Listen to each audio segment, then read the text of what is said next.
Good morning and जय हिंद मेरे प्यारे बच्चों। जैसा मैंने आपसे कहा था कि I will be live on YouTube, but due to some technical glitch I was not able to do that yesterday.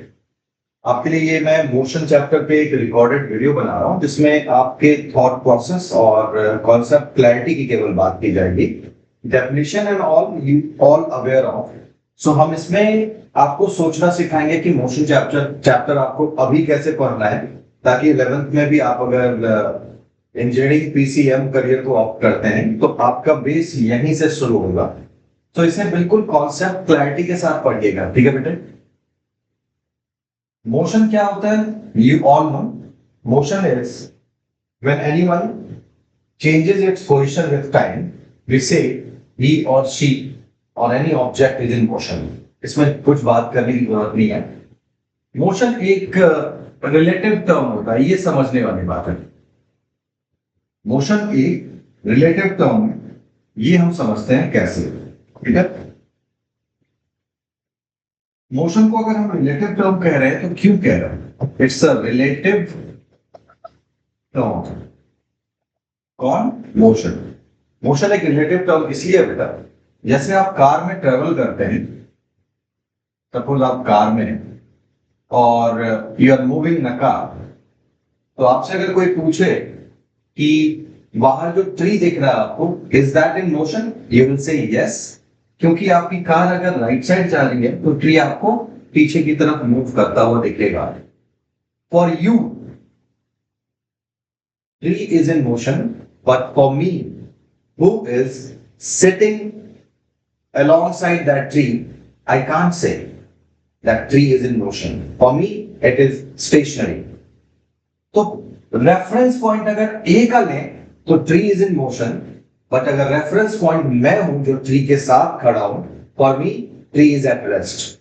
So that is the only reason why it is called relative term. मेरा reference point change हुआ तो मेरे answer अलग आए।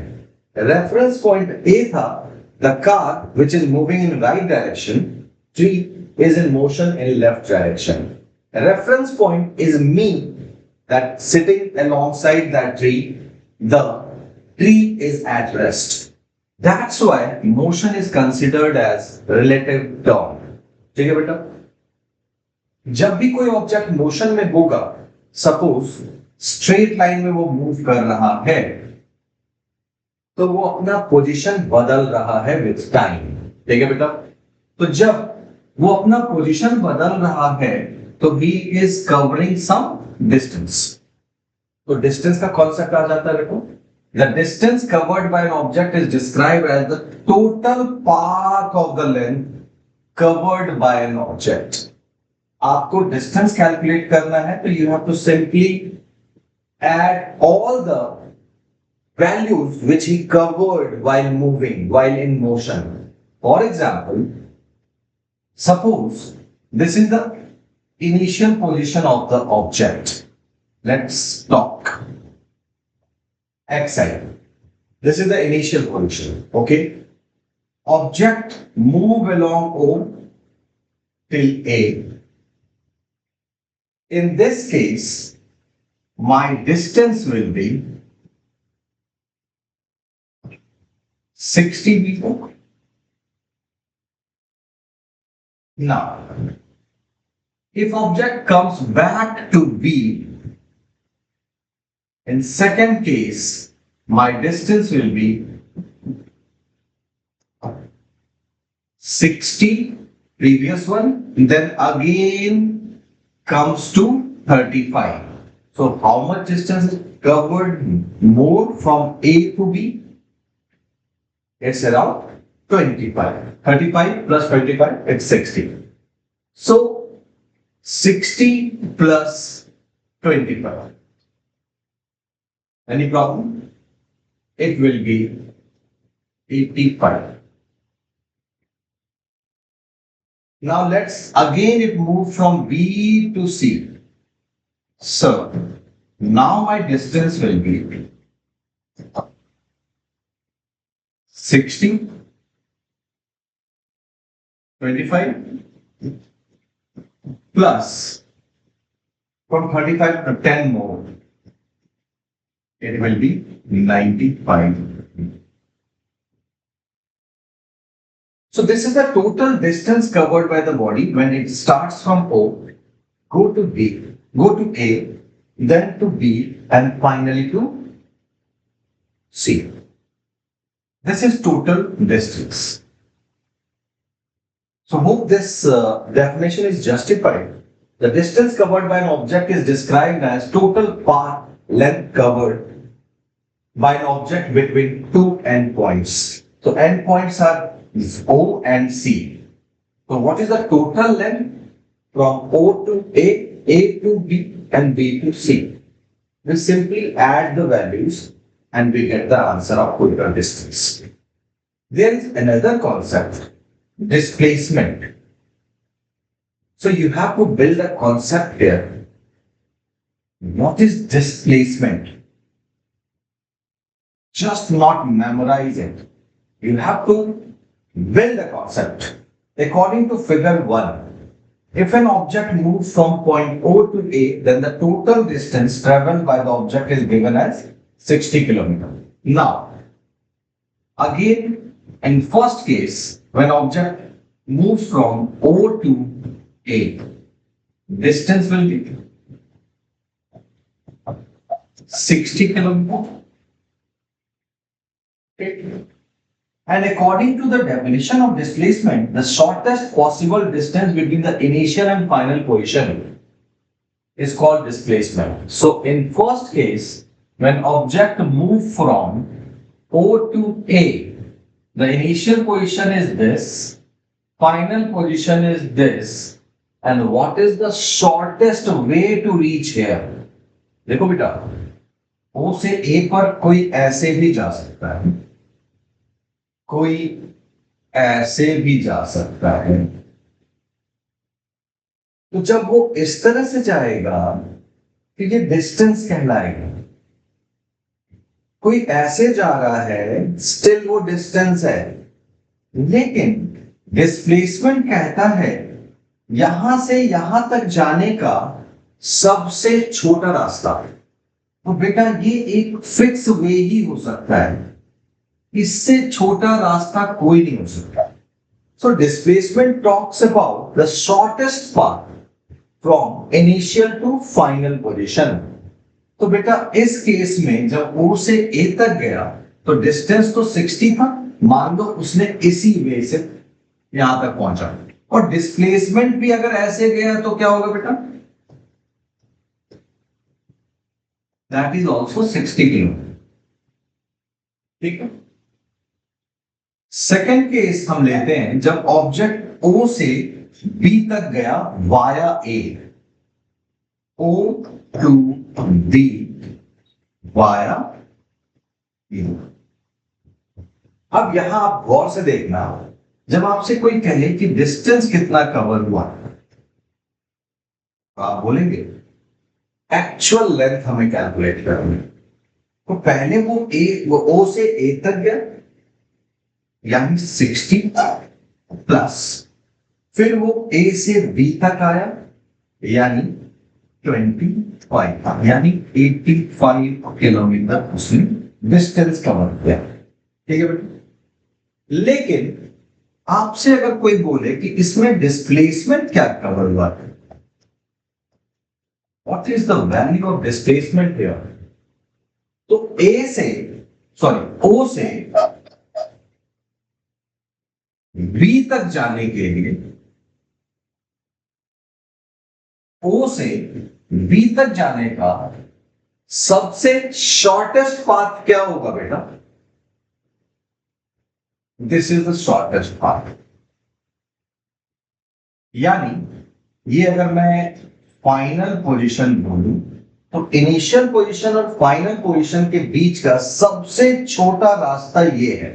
यानी displacement आप निकालेंगे तो इनिशियल माइनस फाइनल पोजीशन आप निकालें. ठीक है बेटा. या फाइनल माइनस इनिशियल करें, वैल्यू आपकी आएगी 35 किलोमीटर. ठीक है. क्यों ये डिफरेंस है? डिस्टेंस 85, और डिस्प्लेसमेंट 35। ये डिफरेंस सिर्फ इसलिए आया बेटा क्योंकि डिस्प्लेसमेंट के वक्त हमने ये जो डायरेक्शन उसमें चेंज किया और ए से बी तक वो अपोजिट डायरेक्शन में आया, उसको हमने कंसिडर किया और उस वैल्यू को हमने काउंट नहीं किया। यानी डिस्प्लेसमेंट की जब भी बात होगी, we talk about direction as well.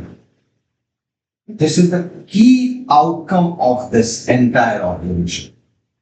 जब हम डिस्टेंस की बात करते हैं बेटा तो हम डायरेक्शन देखते ही नहीं। 60 पीछे आया कोई बात नहीं, कितना आया 25 एडेड, बट डिस्प्लेसमेंट के बाद कितना वापस आ गया, we have to remove that because this is the opposite of the motion. If we take this as a positive direction, this is negative direction, and we remove this length and we come to conclusion of 35.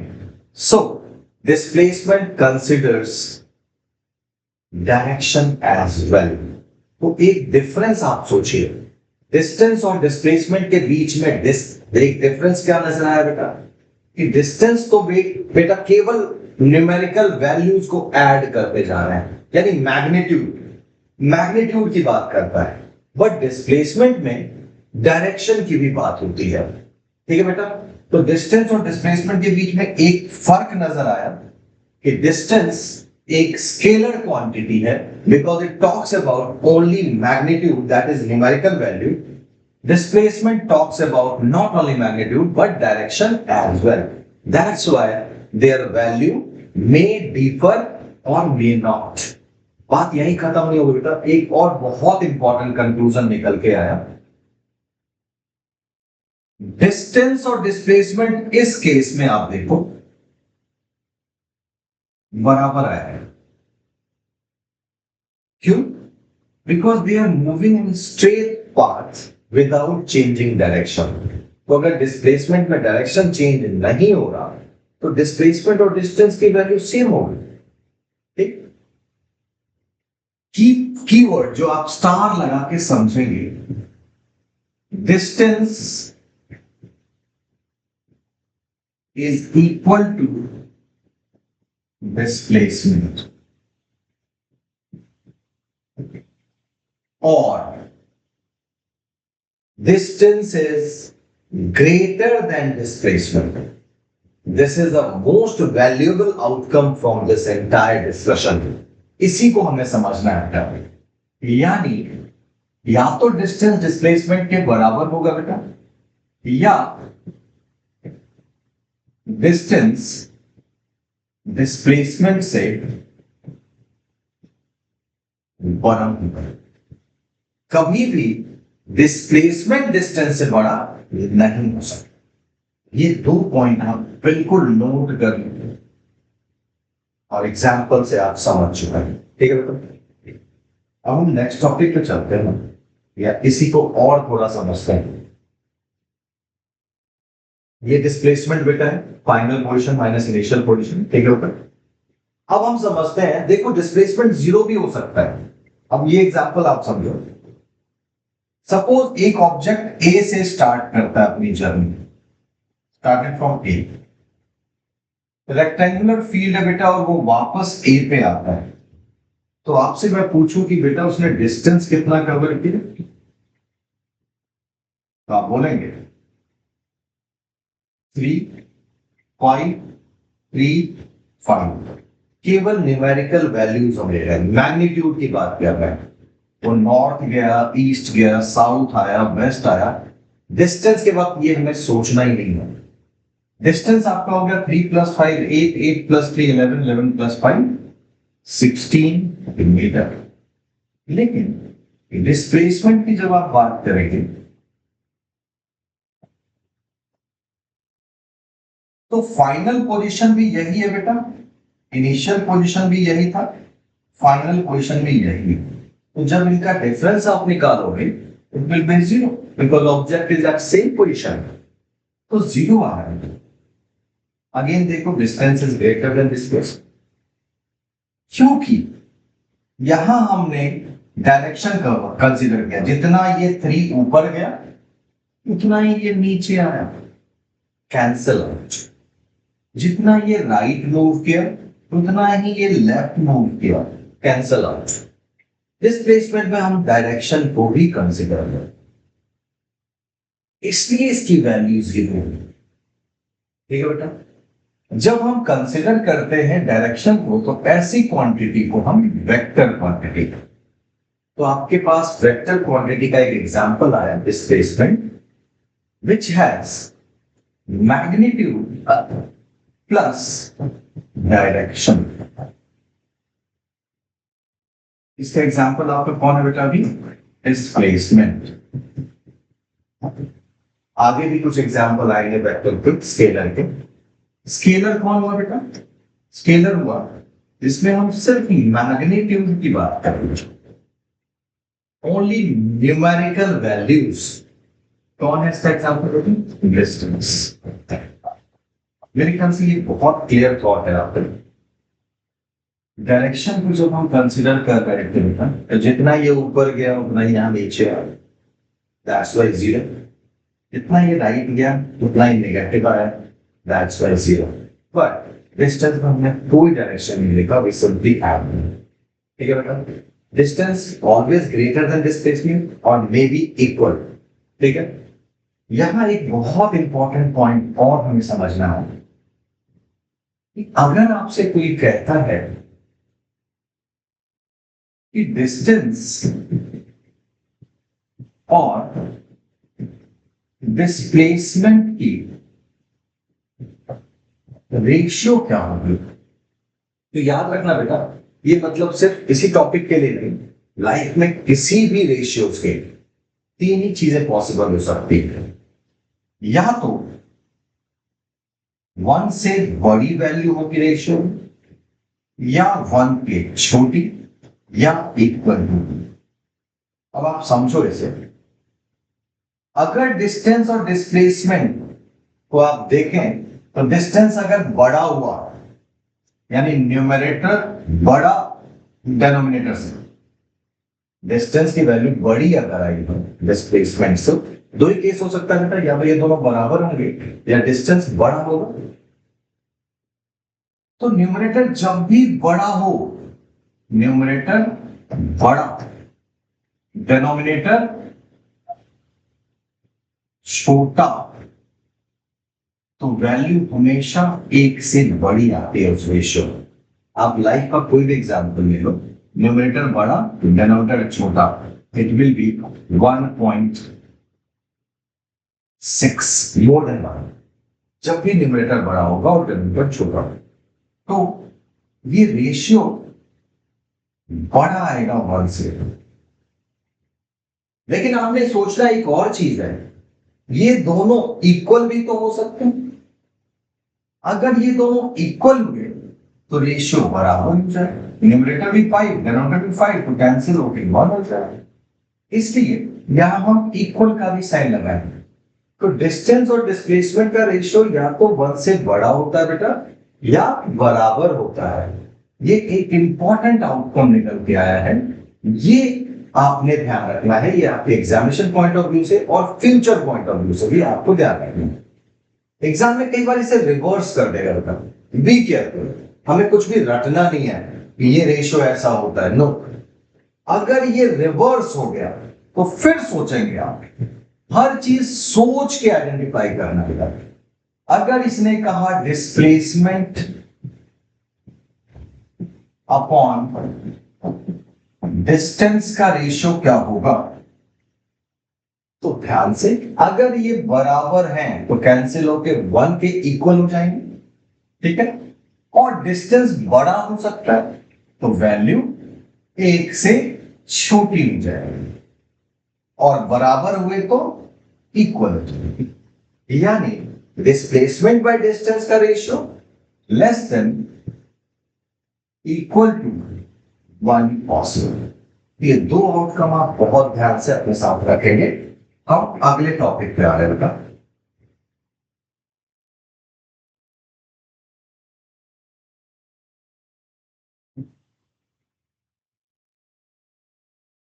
एक minute,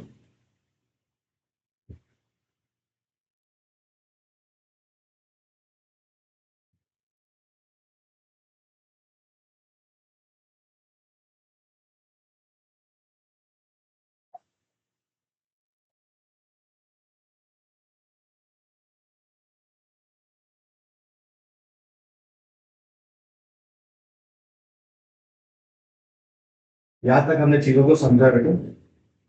ठीक, अब हमारा ये topic है, इसमें आप ध्यान से देखिए।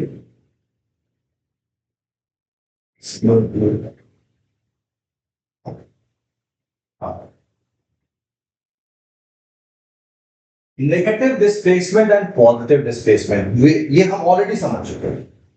अगर आप राइट डायरेक्शन को पॉजिटिव लेते हो तो कोई चीज लेफ्ट की तरफ होगा तो वो नेगेटिव होगा। अब आप इसको आराम से समझिए।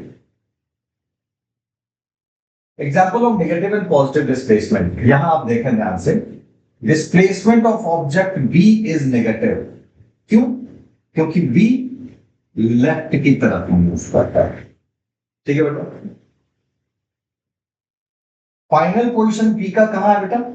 आप गौर करें, ये बी लगभग 7 के आसपास है और इनिशियल पोजीशन क्या है बेटा? तो फाइनल माइनस इनिशियल कितना आ गया बेटा? -5।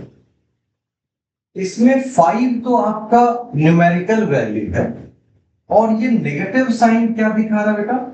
Opposite direction. बस इतनी सी बात है जो ऑलरेडी हम समझ चुके थे। डिस्प्लेसमेंट में आप डायरेक्शन भी कंसीडर करते हैं। ठीक है बेटा, ए की बात अगर हम करें तो फाइनल पोजीशन ए का क्या है बेटा?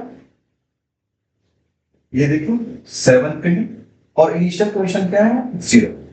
7 - 0 दैट इज 7 और यहां पे ये पॉजिटिव वैल्यू आई है, यानी डिस्प्लेसमेंट आपको ये इंफॉर्मेशन भी देता है कि ए राइट साइड मूव कर रहा है, बी लेफ्ट की तरफ मूव कर रहा है, यानी why displacement is better than a distance? Because distance भी आपको वैल्यूज देता है बट डायरेक्शन नहीं बताता। इसमें आपको डायरेक्शन की भी इंफॉर्मेशन मिलती है कि वो राइट की तरफ मूव हो रहा है या लेफ्ट की तरफ। नेक्स्ट में आप देखो बेटा, यहां पे स्केलर और वेक्टर क्या होता है बेटा? हमने ऑलरेडी समझा। मैग्नीट्यूड की केवल बात करें, न्यूमेरिकल वैल्यू की केवल बात करें, वो स्केलर है और जो डायरेक्शन की भी बात करें वो वेक्टर है। ये हम समझ चुके हैं। अगर मैं नेक्स्ट टॉपिक पे जाऊं,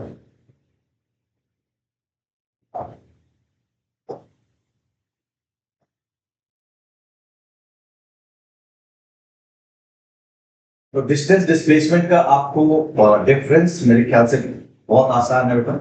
distance provides the complete detail of the path taken by the object.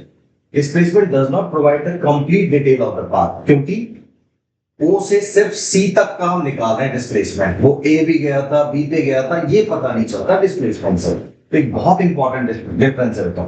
Distance is always positive, displacement can be positive भी हो सकता है, नेगेटिव, अभी हमने समझा। स्केलर है बेटा, ये वेक्टर है।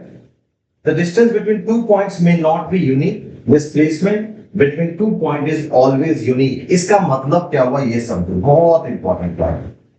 ये मान लो एक ऑब्जेक्ट ए है, ए के पास है अभी और ये बी तक गया, तो बेटा डिस्टेंस तो कुछ भी हो सकता है, यूनिक नहीं हो सकता। The distance between 2 points may not be unique. क्यों? क्योंकि ए से बी तक वो ऐसे भी जा सकता है, ऐसे भी जा सकता है, ऐसे भी जा सकता है। It is not unique. यहां से यहां डिस्टेंस किसी भी तरह से आप बस, आपको यहां से गुड़गांव जाना है, आप कई रास्ते लेके जा सकते हैं, लेकिन डिस्प्लेसमेंट वो कह रहा है ऑलवेज यूनिक। क्यों? It is the shortest path between A and B. यानी A से B तक जाने का सबसे छोटा रास्ता यूनिक ही होगा और वो केवल और केवल यही होगा, इसके अलावा छोटा रास्ता कोई नहीं हो सकता। It is unique. So displacement is unique, ये आपको मेरे ख्याल से बहुत क्लियरली समझ आ गया। ठीक है बेटा, डिस्टेंस डिस्प्लेसमेंट में इतनी बात आपको बिल्कुल आपके टिप्स पे होनी चाहिए, with your thought process, with concept clarity, जो कि मोस्ट क्लियरली मैंने आपको समझा दिया। What is the uniform motion I am asking when an object travel equal distance in equal interval of time? I think this is very simple concept. अगर कोई हर 2 second पे 5 metre every 2 second में 5 metre cover कर रहा है, तो हम कहेंगे body is in uniform motion. ठीक,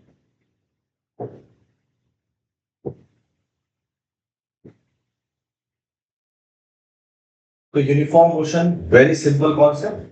अगर वो ऐसा नहीं कर रहा, when an object travels unequal distance in equal, याद रखना बेटा डेफिनेशन में डिस्टेंस आप इक्वल बोलोगे, टाइम यहां इक्वल है, यहां डिस्टेंस अनइक्वल हो गया लेकिन टाइम आप इक्वल ही बोलेंगे। ठीक है बेटा, ये बस डेफिनेशन लिखते वक्त ध्यान रखिएगा। ठीक, ओके। अब स्पीड क्या होता है, ये आप समझ लीजिए। What is speed? Speed of an object is defined as वो कितना डिस्टेंस कवर कर रहा है इन अ गिवन टाइम। तो इसके डेफिनेशन से आपका फॉर्मूला आ गया, स्पीड वो कितना डिस्टेंस कवर करता है इन गिवन टाइम। जब आपको ये फॉर्मूला डेफिनेशन पता चला तो इसके यूनिट आपको पता चल गया। डिस्टेंस का ऐसा यूनिट होता है मीटर और टाइम का होता है सेकंड। तो इसका यूनिट अपने आप आपको पता चला मीटर पर सेकंड। कई बार ये ऐसे लिखा होता है, क्लास 8 में आपने पढ़ा था कि अगर इसका पावर 1 है और मैं इसको रेसिप्रोकल करूं तो ये पावर नेगेटिव हो जाएगा। तो आप कंफ्यूज नहीं हो, अगर ऐसे लिखा है तो it is also metre per second, it is also metre per second. Okay बेटा, 3 फॉर्मूले आपके इसमें आते हैं। डिस्टेंस अगर स्पीड इनटू टाइम है तो आप ऐसे ना ध्यान रखें, आप तो सिंपल स्पीड इक्वल टू क्या हो जाएगा, मतलब टाइम इधर आ जाएगा तो distance by time, time equal to क्या हो जाएगा, मतलब डिस्टेंस बाय स्पीड। तो ये सिंपल फॉर्मूले की बात कर रहा है। ठीक, speed I think very easy and clear. Average speed क्या होगा बेटा? एवरेज स्पीड को बहुत केयरफुली आप समझेंगे। देखो बेटा, सपोज मैं कार ड्राइव कर रहा हूं और मैं यहां से गुड़गांव जा रहा हूं। ठीक, तो अगर मुझे रास्ते में रेड लाइट मिलेगा तो मैं रुकूंगा, ट्रैफिक होगी तो मैं स्लो हो जाऊंगा। ठीक है बेटा, मेरी स्पीड हर वक्त सेम नहीं रहेगी, कभी बढ़ सकती है, कम हो सकती है, जीरो भी हो सकती है। ठीक है बेटा, तो 2 टर्म यूज होगा यहां पे। अगर मुझसे कोई पूछे कि आपके कार की स्पीड क्या है,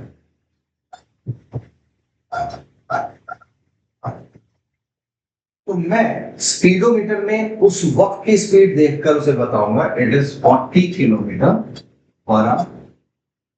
अगर मैं उस वक्त रेड लाइट पे रुका हूं तो मैं बोलूंगा इट्स 0 किलोमीटर पर आवर। अगर मैं किसी ट्रैफिक में हूं तो मैं बोलूंगा इट्स 10 किलोमीटर पर आवर। अगर वो मुझे बोले और मैं बिल्कुल हाईवे पे हूं और ट्रैफिक बिल्कुल फ्री है तो मैं इसे 60 किलोमीटर पर आवर भी बोल सकता हूं, 100 किलोमीटर पर आवर भी बोल सकता हूं। तो ये सारी स्पीड मैं उस वक्त की बता रहा हूं जब मुझसे पूछा गया, उस इंस्टेंट की बता रहा हूं। दैट्स व्हाई सच स्पीड और velocity is called instantaneous speed. ठीक है बेटा, लेकिन मुझसे कोई वन आंसर एक्सपेक्ट करता है कि बॉस आप दिल्ली से गुड़गांव आए, what is your speed, what was your speed, और मुझे एक आंसर रिप्लाई करना है कि मैं कैसे करूंगा। वही ये कॉन्सेप्ट आता है बेटा, average speed. Instantaneous speed, average speed. Instantaneous speed बताता है बेटा उस इंस्टेंट के स्पीड जिस वक्त मुझसे पूछा गया। अब मैं गुड़गांव तक पहुंचने के बाद अपनी स्पीड कैलकुलेट करूं कि मेरा ओवरऑल क्या स्पीड रहा, तो उसे एवरेज कहेंगे बेटा। कैसे कैलकुलेट होगा, तो मैं गुड़गांव तक जाने में कितना टोटल डिस्टेंस कवर किया और गुड़गांव तक पहुंचने में मेरा टोटल टाइम कितना लगा। यानी जब मुझसे स्पीड पूछा जाता था, ध्यान से समझना बेटा, ये आपने फॉर्मूला अभी पढ़ा, ये कॉन्सेप्ट आपने अभी समझा। स्पीड डिस्टेंस बाय टाइम, तो स्पीड के आगे मैंने एवरेज लगा दिया, तो डिस्टेंस के आगे भी मैं टोटल लगा दूंगा और टाइम के आगे भी टोटल लगा दूंगा और मेरा एवरेज स्पीड आ गई। It is so simple to understand. ठीक है बेटा, क्यों एवरेज स्पीड का कॉन्सेप्ट आया ये भी मैंने आपको समझा दिया।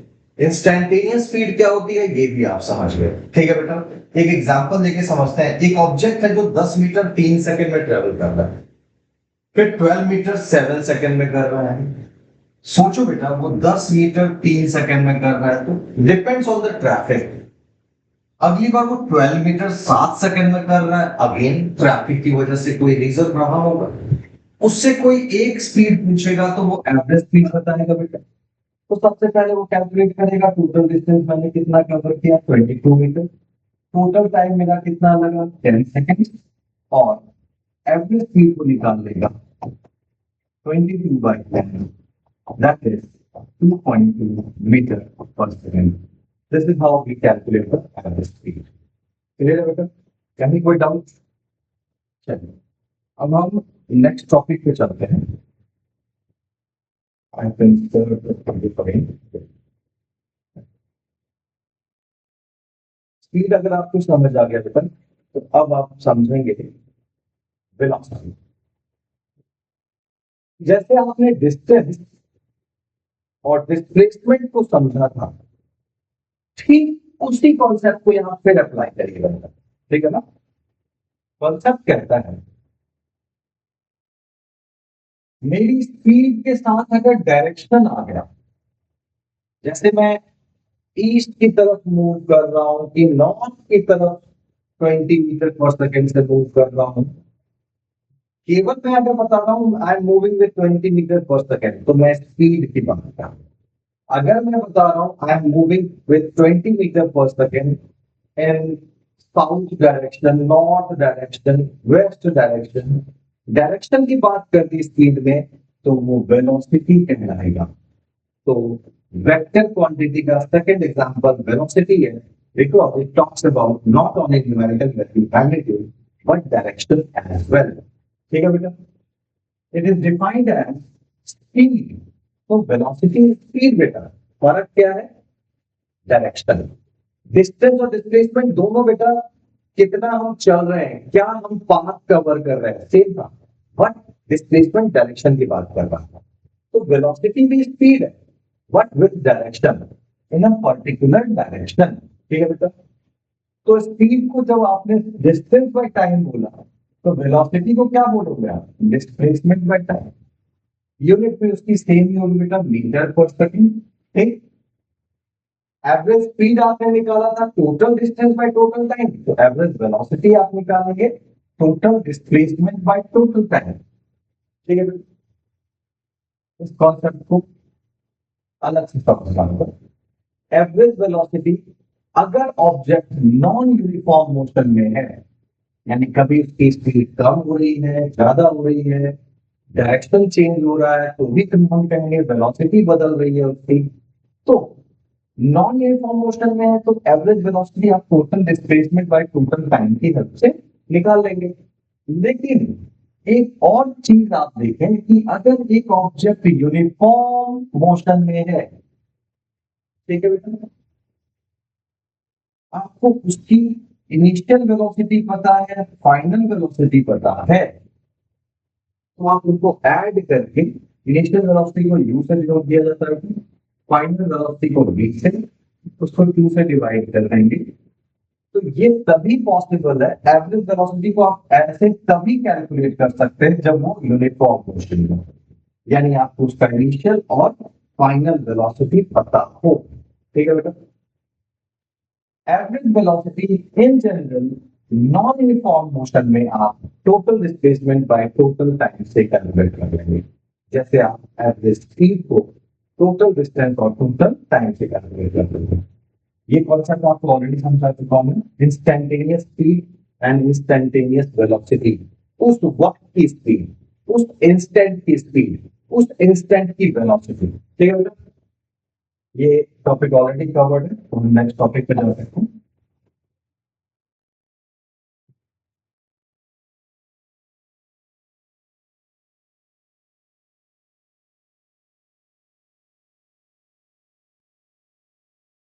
अब एक अगला कॉन्सेप्ट आएगा आपके पास, acceleration.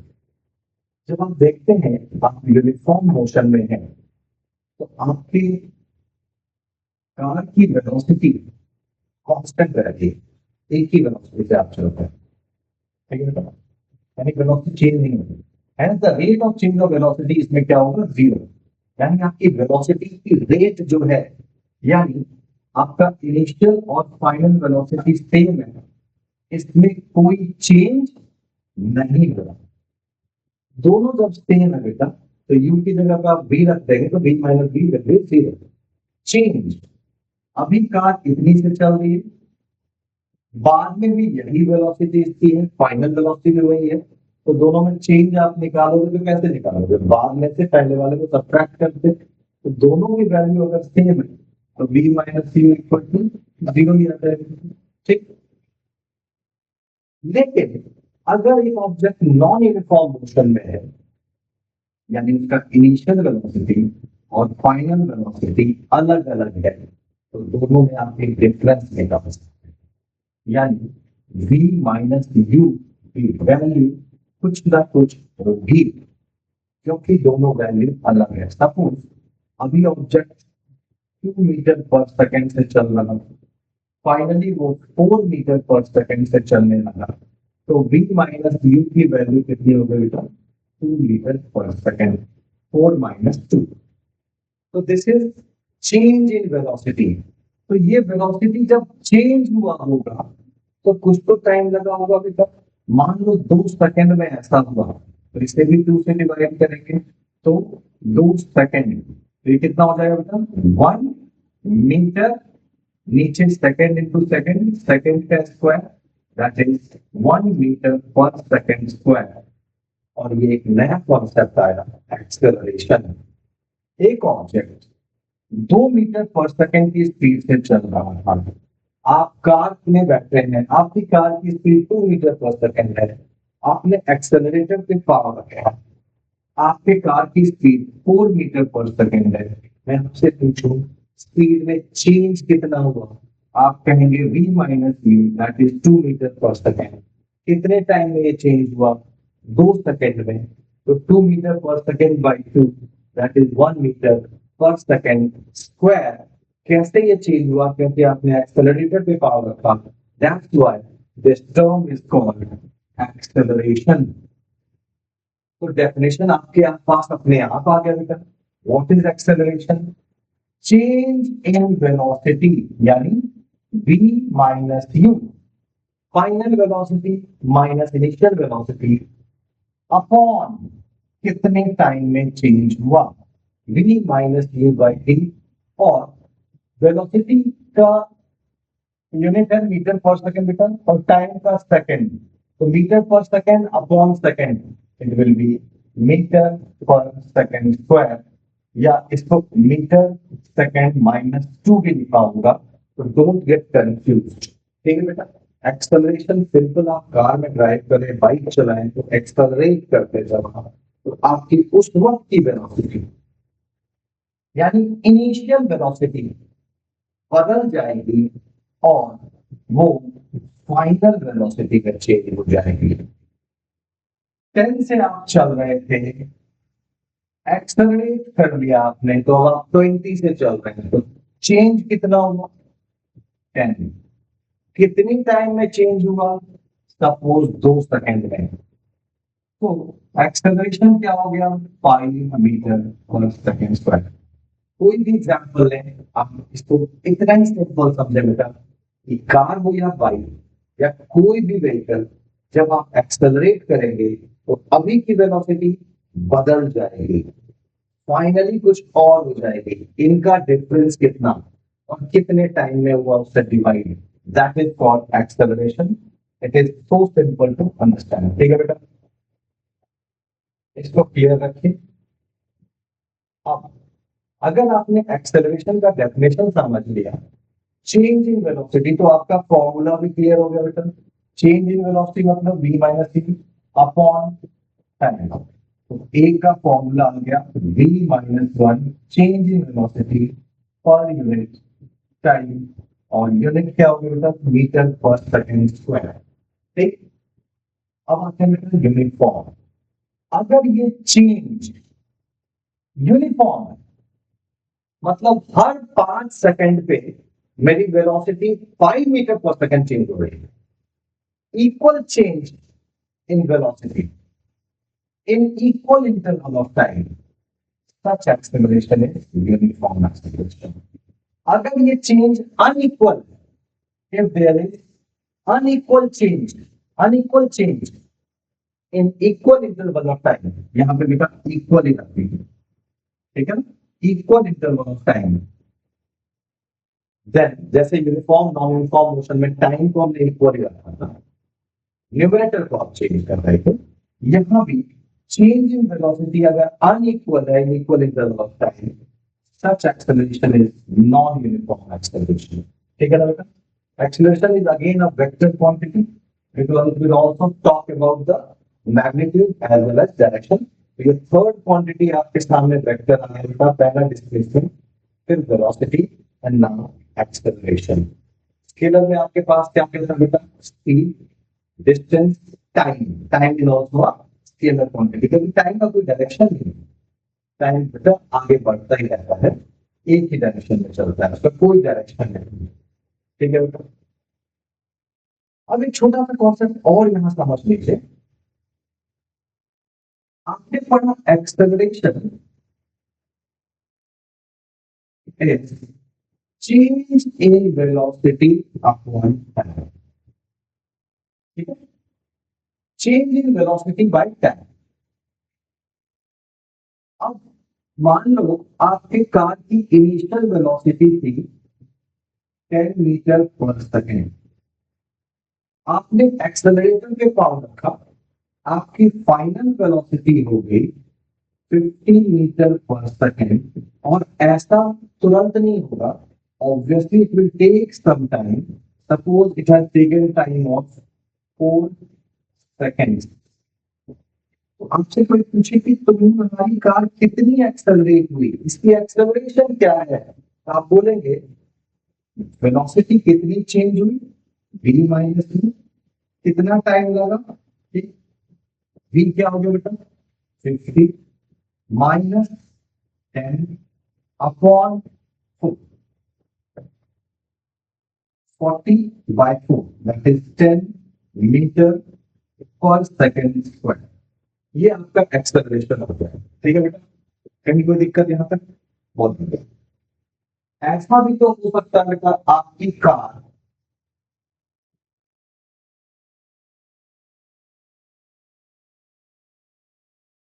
Ten metre per second की स्पीड से चल रही थी, आपने ब्रेक लगाया, क्या लगाया बेटा, आपने ब्रेक लगाया, ये केस में यहां पे बॉक्स में डिस्कस करूंगी।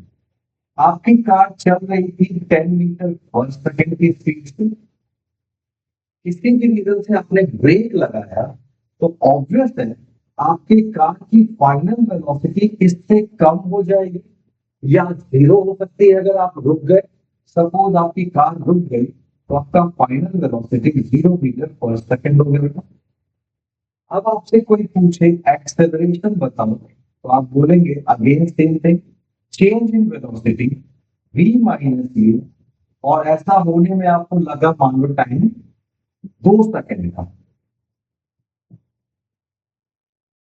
तो आप बोलेंगे v माइनस u यानी 0 माइनस 10 अपॉन 2, आपका आंसर आएगा बेटा -5 मीटर पर सेकेंड स्क्वायर। देख लो बेटा, ये 5 बता रहा है कि आपके कार का एक्सेलरेशन 5 है, और क्योंकि वो नेगेटिव डायरेक्शन में है, क्योंकि आपकी कार जब एक्सेलरेट होती है तो वो आगे बढ़ती है, जब वो डी एक्सेलरेट होती है या रिटार्ड होती है, दो वर्ड यूज आएगा बेटा, नेगेटिव एक्सेलरेशन मींस रिटार्डेशन और डी एक्सेलरेशन। तो जब नेगेटिव वैल्यू आई, तो ये कैसा एक्सेलरेशन है बेटा, रिटार्डेशन है, डी एक्सेलरेशन है। तो एक्सेलरेशन नेगेटिव है, तो इसको कहते हैं रिटार्डेशन। ठीक है बेटा, आपसे अगर पूछे what is the value of retardation, तो रिटार्डेशन मतलब ही होता है बेटा नेगेटिव एक्सेलरेशन। तो यहाँ आप नेगेटिव नहीं लिखेंगे, 5 आंसर बताएंगे, 5 मीटर पर सेकेंड स्क्वायर, क्योंकि रिटार्डेशन का मतलब ही होता है नेगेटिव। तो ये नेगेटिव साइन अब मुझे देने की जरूरत नहीं है। एक्सेलरेशन जब मैं कैलकुलेट करूंगा तो ये नेगेटिव डायरेक्शन होगा। रिटार्डेशन और डी एक्सेलरेशन बोलेगा तो केवल आप ये बताएंगे because in it still carry a negative thought.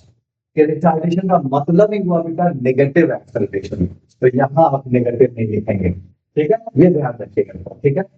Okay, D acceleration और रिटार्डेशन अभी आपको जो मैंने समझाया कब होगा बेटा, जब एक्सेलरेशन अपोजिट डायरेक्शन में होगा। तो कार कब अपोजिट डायरेक्शन में एक्सेलरेट करेगी, जब हम ब्रेक लगाएंगे। तो न्यूमेरिकल करते वक्त भी ध्यान रखिएगा बेटा, कई बार क्वेश्चन में दिया होगा कि car is retarding with 5 metre per second square, तो ए की वैल्यू वहां माइनस में लिखेंगे, ये ध्यान रखिएगा। तो ये बहुत इंपॉर्टेंट है, ठीक है। ओके, अब हम नेक्स्ट टॉपिक पे चलते हैं बेटा।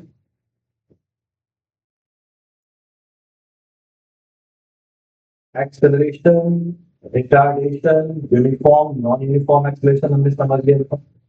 अब आते हैं इस टॉपिक में ग्राफ। बहुत बहुत बेसिक और सिंपल, आप इसी को यही समझ लें। डिस्टेंस टाइम ग्राफ, एक चीज ध्यान रखिएगा बेटा, डिस्टेंस को हमेशा एस से डिनोट किया जाएगा, ठीक है। Distance will be denoted with S,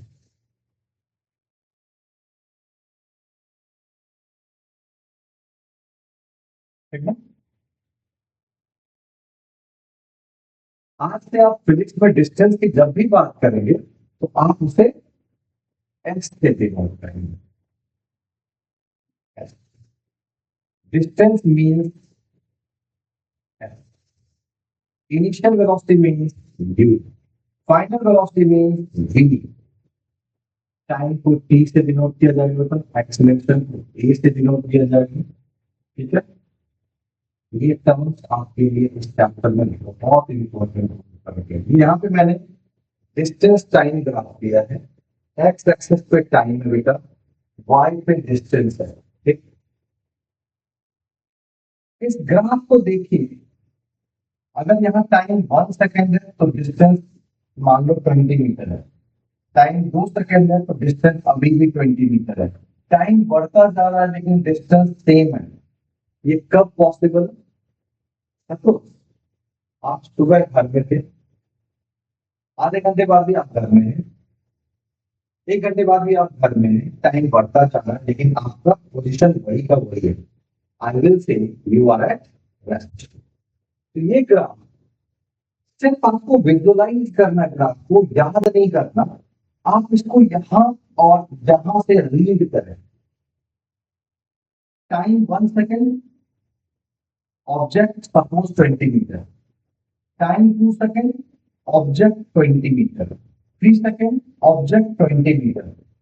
यानी मेरा टाइम इंक्रीज हो रहा है लेकिन उसका पोजिशन सेम है। So body is at rest.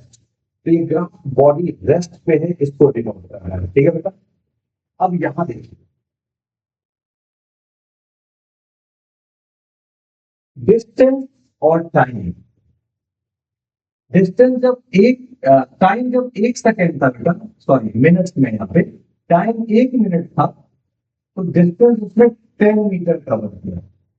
2 minute में 20, 3 मिनट में 30, यानी हर 1 मिनट में वो 10 मीटर 10 मीटर 10 मीटर कवर कर रहा है।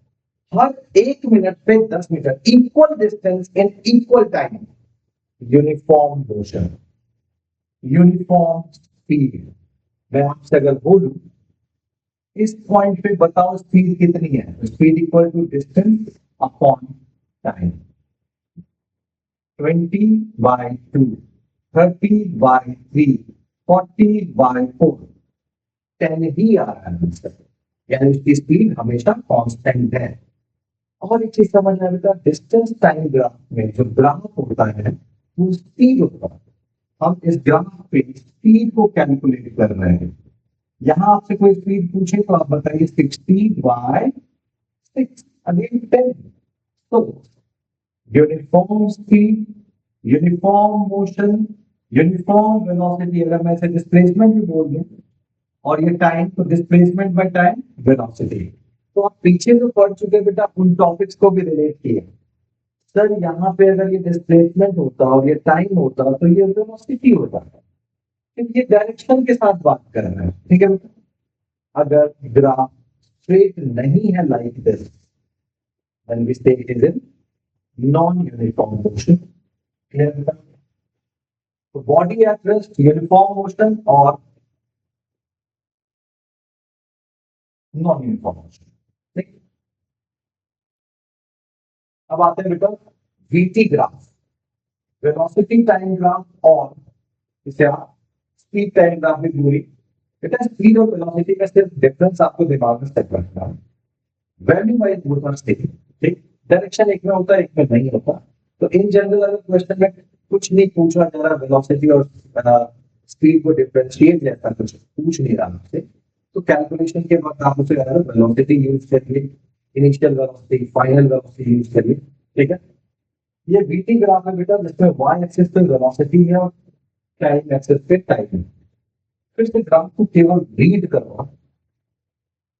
टाइम अगर एक ये मीटर मिनट है तो उसकी वेलोसिटी सपोज यार 20 है। टाइम बढ़ता जा रहा है लेकिन उसकी वेलोसिटी सेम है, तो हम इसे रेस्ट नहीं कह सकते क्योंकि उसकी वेलोसिटी है। टाइम बढ़ता जा रहा है, वेलोसिटी सेम है, it means body is moving with uniform speed, uniform velocity, constant velocity, all are same thing, ठीक है बेटा। अच्छा, इसमें आपसे मैं पूछूं कि बेटा 20 यहां मान लो वेलोसिटी थी, वेलोसिटी कितनी है 20, तो हर वक्त 20 20 20, ओके। एक्सेलरेशन में तुमसे पूछूं तो तुम बोलोगे v minus u by T. तो बेटा वेलोसिटी जब चेंज ही नहीं हो रहा तो न्यूमरेटर तो जीरो हो गया ना, चेंज जीरो है अपॉन टी। तो एक्सेलरेशन आपसे पूछे यहाँ इस ग्राफ में, इट विल बी जीरो, ठीक, because velocity is not changing. Acceleration क्या है, change in velocity upon time. तो बेटा वेलोसिटी चेंज ही नहीं होगा, जीरो चेंज है, तो एक्सेलरेशन जीरो है। v minus u is change in velocity. Velocity is not changing, it is uniform, it is constant. Confusion होता है बेटा, ये वीटी ग्राफ है, एसटी ग्राफ ऐसा बॉडी एट रेस्ट, ये वीटी ग्राफ है जिसकी कुछ वेलोसिटी हर वक्त है, जिसकी कोई वेलोसिटी हो रेस्ट पे कैसे हो सकता है, don't get confuse, it is in uniform motion, VT graph, uniform acceleration, velocity change हो रही है with time but uniformly. That's why uniform acceleration, non-uniform acceleration. Very very simple to understand. ठीक है बेटा। अब एक बहुत इंपॉर्टेंट टॉपिक आप यहाँ समझेंगे। ये टॉपिक क्या कहता है बेटा, ये कहता है अगर आपको वीटी ग्राफ कोई देता है, ध्यान रखिएगा केवल ये वीटी ग्राफ में ही बात हो रही है। तो ये वीटी ग्राफ कैसा है बेटा, यूनिफॉर्म वेलोसिटी, क्योंकि हर वक्त चाहे टाइम 2 सेकेंड, 4 सेकेंड हो, 6 सेकेंड हो, 8 हो, 10 हो, हर वक्त उसकी वेलोसिटी कितनी है 40 metre per second. Velocity is not changing, तो this graph is of uniform velocity. Graph को देख के क्या पता चला, यूनिफॉर्म वेलोसिटी, और क्या बोल सकते हो आप, यूनिफॉर्म मोशन, ठीक है बेटा। और क्या बोल सकते हो, कांस्टेंट वेलोसिटी। और क्या बोल सकते हो, अगर एक्सेलरेशन पूछूं तो चेंज इन वेलोसिटी हो रही है क्या, तो change in velocity zero with time, that is 0 metre per second square. तो एक्सेलरेशन क्या है बेटा इस केस में? जीरो। ध्यान रखिएगा वीटी ग्राफ अगर पैरेलल हो टाइम एक्सिस के साथ, या याद मत रखें वेलोसिटी चेंज हो रही है क्या? नो। तो जब चेंज ही नहीं हो रही तो zero by time acceleration zero. Clear? ये ग्राफ इंपॉर्टेंट इस पॉइंट ऑफ व्यू से है, अगर आपसे कोई बोले कि जब ऑब्जेक्ट 6 सेकंड पे था और जब वो 12 सेकंड तक आया तो उसने कितना डिस्टेंस कवर किया? बेटा ग्राफ ये बीटी का है, पूछ रहा है आपसे उसने डिस्टेंस या डिस्प्लेसमेंट कितना कवर किया 6 सेकंड से लेकर 12 सेकंड तक। तो ग्राफ कहता है कि 6 सेकंड से लेकर 12 सेकंड तक के बीच का जो ग्राफ है, बाउंड्री बना दीजिए आप। 12 सेकंड पे एक बाउंड्री बनाइए, 6 सेकंड पे एक बाउंड्री बनाइए। ये जो एक फिगर आपके सामने आया जो कि एक रेक्टेंगल है, इसका एरिया निकालूंगा, you will get the distance. तो बेटा पहले फिगर को पहचानिए। ए बी का लेंथ आपको देखना है, तो यहां दिखेगा 6 to 12 कितने का डिफरेंस है बेटा? 6। एसी का लेंथ कितना है बेटा? वो आपको यहां दिखेगा 0 to 40। 40।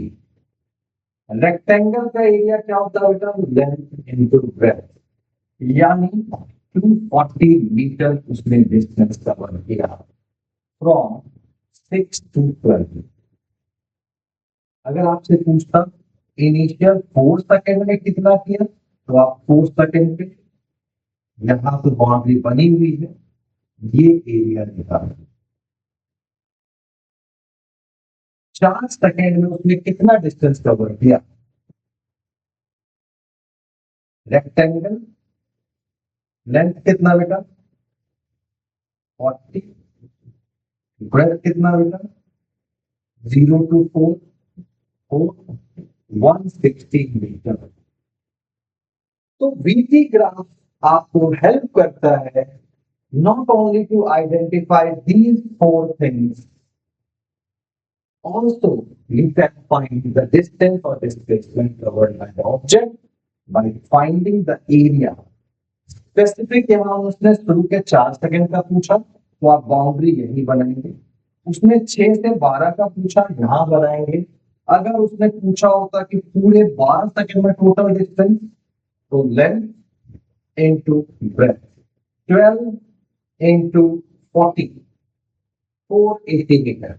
तो जो भी आपसे पूछे आप इसके एरिया के अकॉर्डिंग निकाल सकते हैं। ठीक है बेटा? Very good. अब आपको एक और क्वेश्चन करते हैं इसमें।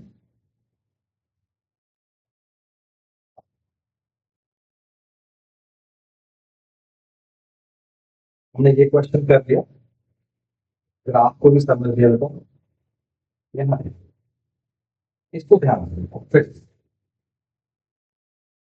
सपोज सबसे पहले आप देखिए ग्राफ क्या बेटा? VT graph. वीटी ग्राफ है तो ये क्या दिखाएगा बेटा? ये एक कांस्टेंट, कांस्टेंट से बेटर बेटा यूनिफॉर्म वीटी ग्राफ, यानी यहाँ वेलोसिटी चेंज हो रही है, यहाँ टाइम चेंज हो रहा है, तो change in velocity by time क्या होता है? एक्सेलरेशन। और ये अगर स्ट्रेट लाइन है तो यूनिफॉर्म एक्सेलरेशन को दिखाना है। पहला आउटकम तो आपको ये मिल गया, ग्राफ वीटी, इसलिए ग्राफ एक्सेलरेशन को।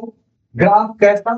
Straight line making angle with time axis, straight line making angle with time axis. So it's to acceleration. Which type of? Uniform acceleration. ठीक है बेटा? पिछले ग्राफ में आपने क्या देखा था? वेलोसिटी ऐसे जा रही थी, तो यूनिफॉर्म वेलोसिटी तो एक्सेलरेशन जीरो था। यहाँ एक्सेलरेशन जीरो नहीं है, यूनिफॉर्म है। ध्यान रहे बेटा। अगर आपसे कहता है, मैं एक वैल्यू पुट करता हूँ, ये 0, 5, 10, 15, 20, 25, 30, 35। अब मैं आपसे अगर बोलूं find the distance travel by the body from 15 second to 35 second, तो ये मेरा ग्राफ है बेटा, इसके अंदर का एरिया पता करना है। लेकिन उसने मुझे बाउंड्री कहाँ कहाँ बनाने बोला बेटा, फ्रॉम 15 टू 35। उसने बोला होता टोटल डिस्टेंस, तो मैं जीरो से सोचता।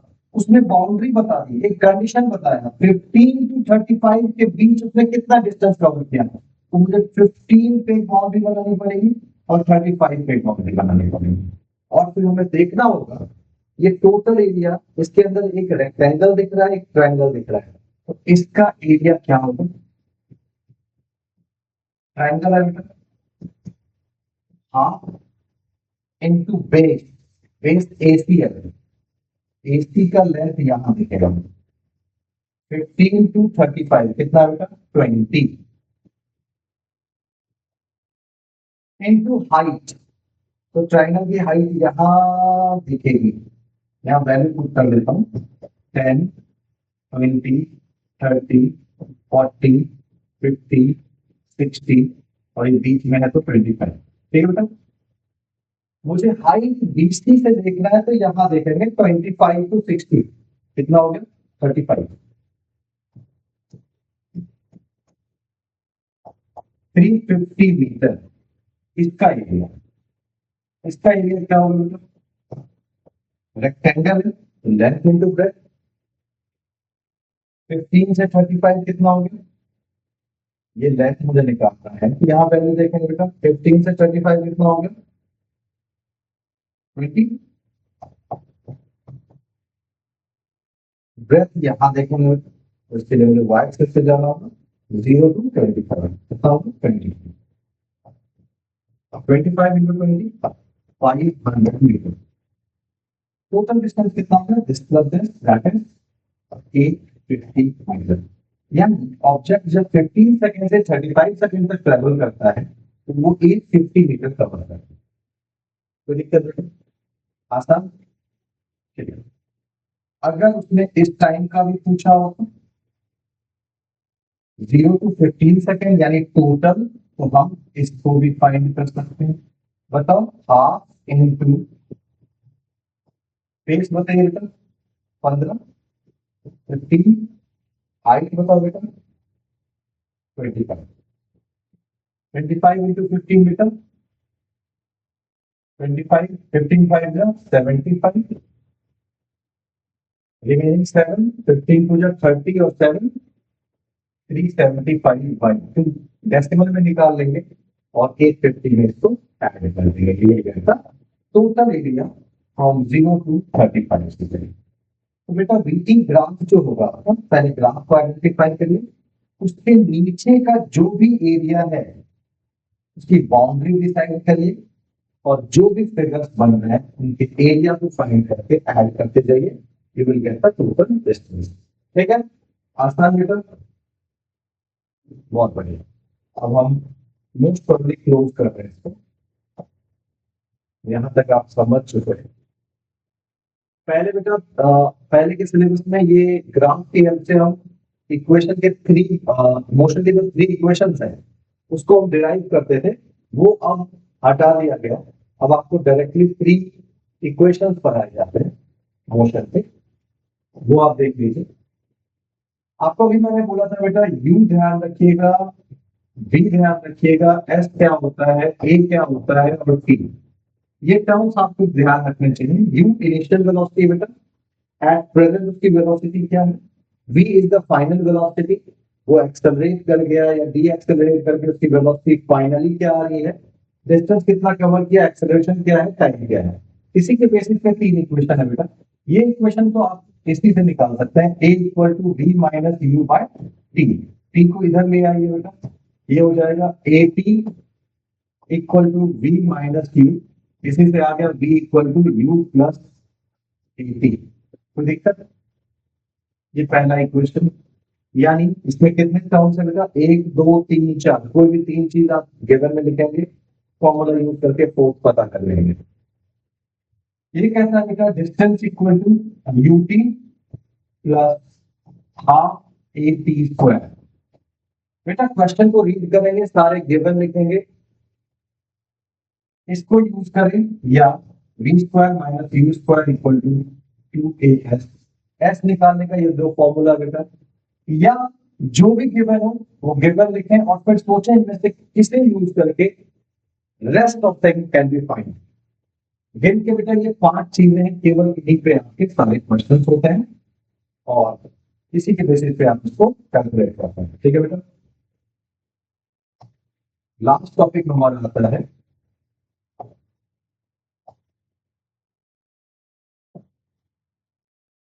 Uniform circular motion. बहुत इंपॉर्टेंट है, इससे कुछ क्वेश्चंस कैसे पूछे जाते हैं वो हम डिस्कस करेंगे।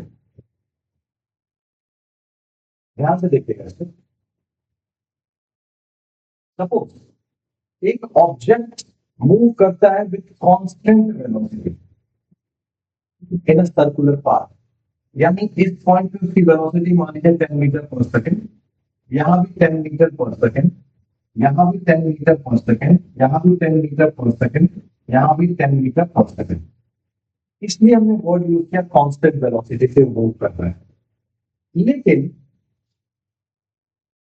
यूनिफॉर्म, ये यूनिफॉर्म सर्कुलर मोशन है क्योंकि उसकी वेलोसिटी यूनिफॉर्म, उसकी स्पीड यूनिफॉर्म, तो इसे मैं यूनिफॉर्म सर्कुलर मोशन कह सकता हूं। यूनिफॉर्म सर्कुलर मोशन को एक्सेलरेटेड मोशन कहा जाता है। क्यों? ध्यान से सुनना बेटा, मैग्नीट्यूड तो हर वक्त 10 है, लेकिन डायरेक्शन अभी ये है, फिर ये है, फिर ये है, फिर ये है, फिर ये है, डायरेक्शन चेंज हो रहा है। तो velocity consist of numerical value, magnitude as well as direction. तो क्योंकि यहां डायरेक्शन चेंज हो रहा है, we will say velocity is changing. Why velocity is changing? Because direction is changing. Velocity is a vector quantity. It has numerical value as well as direction. Since direction is changing, we say velocity is changing. और velocity change अगर हो रहा है, change in velocity, तो आपके दिमाग में क्या ख्याल आता है? वेलोसिटी चेंज हो रहा है with time, we say it as acceleration, यानी एक्सेलरेटेड मोशन है ये। Why uniform circular motion is called accelerated motion? Because velocity is changing due to direction. Value wise it is not changing, but direction is changing. So we say velocity is changing, and changing velocity with time is called acceleration, hence it is called accelerated motion. एक बहुत ही important question कि uniform circular motion को accelerated क्यों कहा जाता है? Clear बेटा? When an object travels in a circular path at uniform speed 10, 10, 10, the object said to have uniform circular motion.